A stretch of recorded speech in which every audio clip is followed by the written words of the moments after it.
And as we check sports, we flip over and get joined by Mike Cozzi. Good morning, Mike. Good morning. How are you? Good. Weather's beautiful. Oh, yeah, nice and 54, nice and crisp this morning. Nice and, but it looks like we're going to get rain tomorrow and on Wednesday.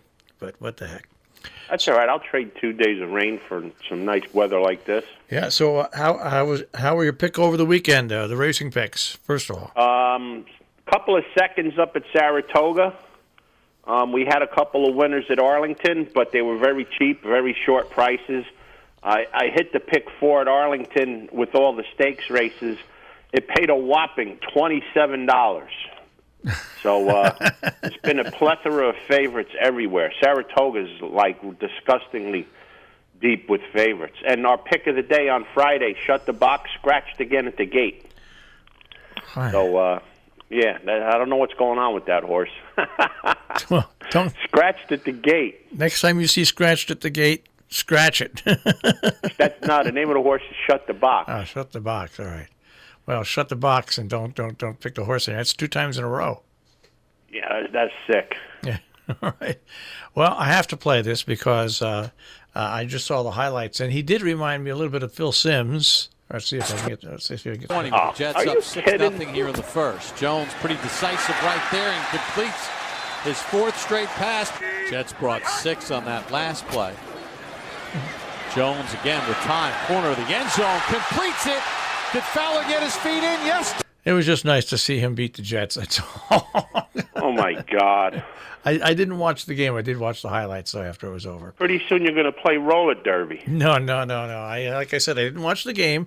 I get that package where included in it is a 5-minute recap of the game, so you can see what the highlights were without actually having to sit and watch a preseason game. So, but it's you look at Major League Baseball and you just don't know why. I mean, what does everybody see in Vlad Guerrero Jr.? I don't know. They're in love with him because he signs a few autographs for little kids. I mean, they built up Bichette's a player. They built up this big thing. I guess Chapman came in and closed the game against him. They called it an unbelievable at bat and blah blah blah blah. The guy ended up hitting into a double play to end the game. I don't know what they see in him. I think they do this with young talent too soon.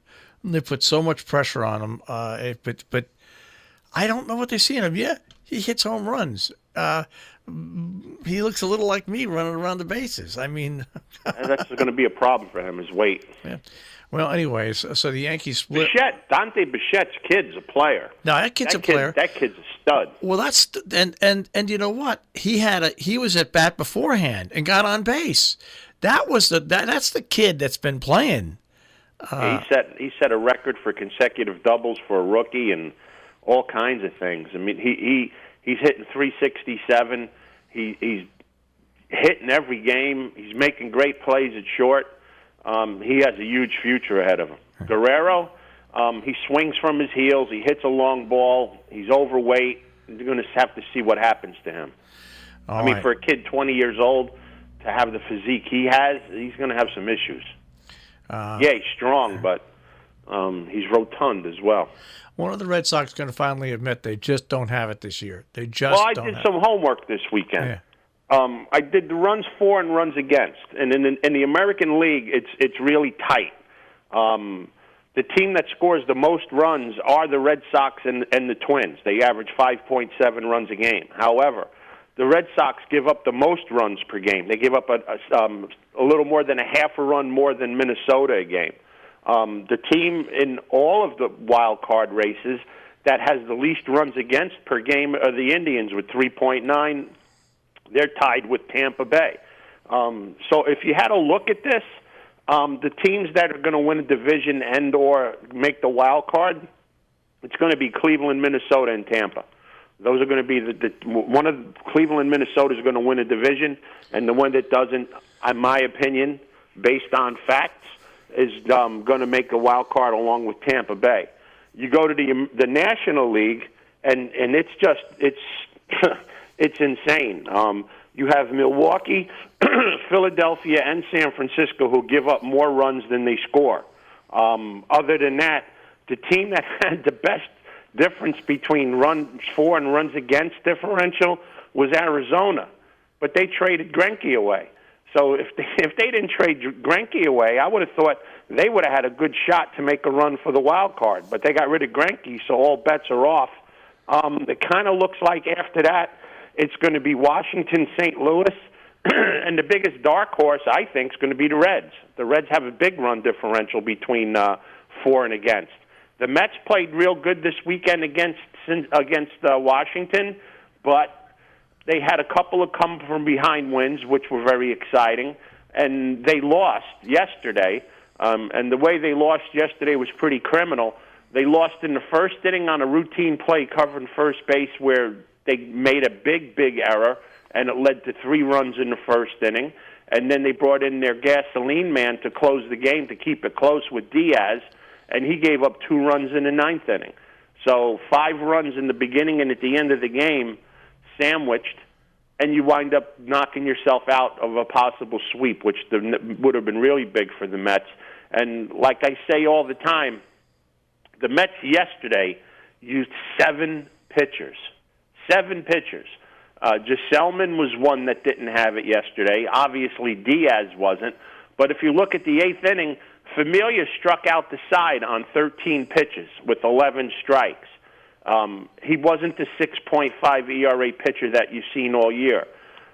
The powers that be should have left Familia in.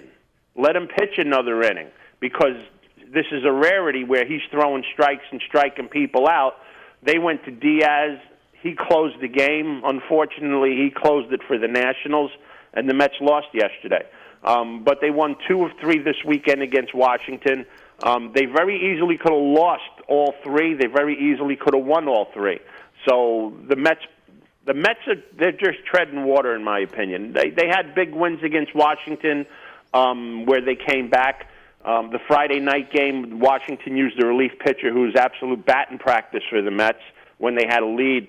Why they did that, I don't understand. That's a black mark on the manager for Washington. You bring in a guy who the Mets own, bring in anybody but him, and you probably would have won the game. So some bad managerial decisions on both ends of the stick led to losses for both teams. But when it's all said and dry, the Mets won 2 games, and they move on and they play somebody big again this week. All right, and Tanaka went 8 innings, only threw 90 pitches, and they didn't give up any runs yesterday.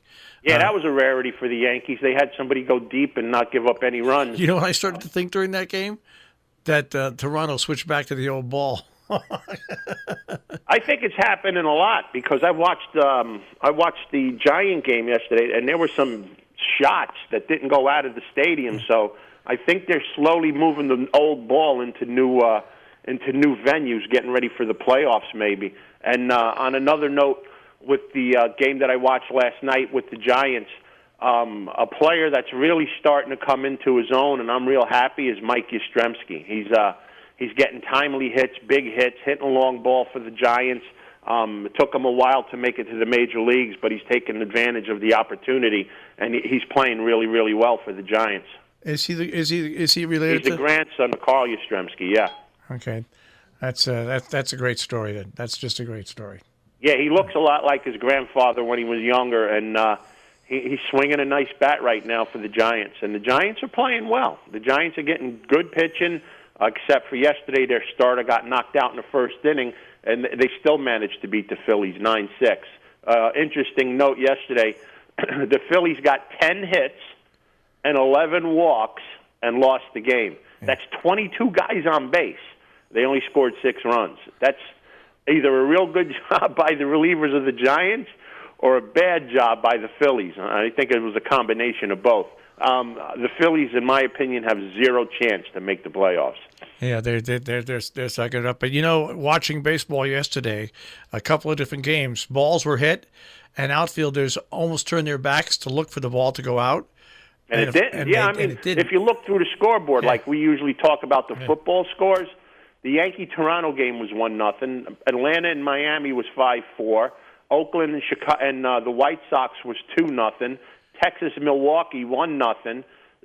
Tampa Bay, Seattle 1-0. Yeah. So you never see this in baseball. No. So I think that maybe baseball's finally realizing we have to take the Titleist out of the game, and we have to use Rawlings baseball again. It was really obvious. When you see fielders turn their backs and then have to turn back around to catch a ball, you knew that the minute that ball was up in the air, they expected it to be gone. So yeah, there's been too many outfielders not moving and turning their backs and just watching them go because these balls are going. And if you're looking at the home runs all weekend, I didn't see too many like those 450-foot mammoth shots. With the technology today, they tell you how far the balls have traveled. A lot of them are going 380, 390. So I think that they're not going to say it, but I think that they're starting to smooth in the real baseball and getting rid of the golf ball. Well, we'll have to see what happens. It'll be crazy stuff too. Houston, did you see the Houston-Baltimore game? The score on Saturday, 23-2, and then Baltimore beats Houston yesterday, 8-7. Yeah. Nuts. 23-2. I think they had the Titleist in that one. All right. Well, we'll speak with you tomorrow. I'll be here, guys. Have a great day. Take care, Mike. Mike Cozzi with a check on sports this morning here on the Breakfast Club on Robin Hood Radio.